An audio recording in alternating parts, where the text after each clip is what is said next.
бір әйел күн сайын Алланың разылығы үшін үйінің сыртына бір бөлке нан іліп қояды екен. Ал сол нанды алу үшін күн сайын бір бүкір қарт келеді екен.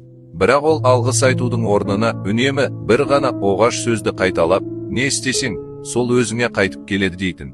Бұл сөз әйелдің ашуын келтіретін. Оған қарт рахмет айтып дұға етудің орнына бос сөйлеп, күңкілдеп жүргендей көрінетін. Бір күні әбден шаршаған сәтінде оның басына жаман ой келеді.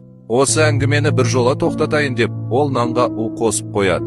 Бірақ нанды ілуге шыққанда, қолдары дірілдеп кетеді. Ақылы орнына келіп, мен не істемекпін? Мен мұндай адам емеспін ғой деп, у қосылған нанды отқа тастап, оның орнына жаңа таза нан іліп қояды. Қарт келеді де, нанды алып, әдеттегідей не істесең, сол өзіңе қайтып келеді деп кетіп қалады. Сол кеште есік қағылады. Алдында оның жорыққа кеткен ұлы тұр екен.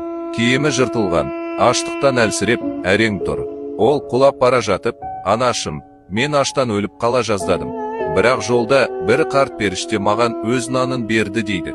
Сол кезде ананың аяғының астынан жер тайғандай болады. Себебі, бұл таңертең өзі пісірген наны еді.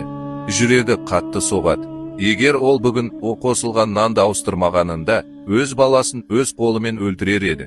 Жақсылықта, жамандықта айналып келіп, өз иесіне қайтады дегенді ол тек сол кезде ғана түсінеді.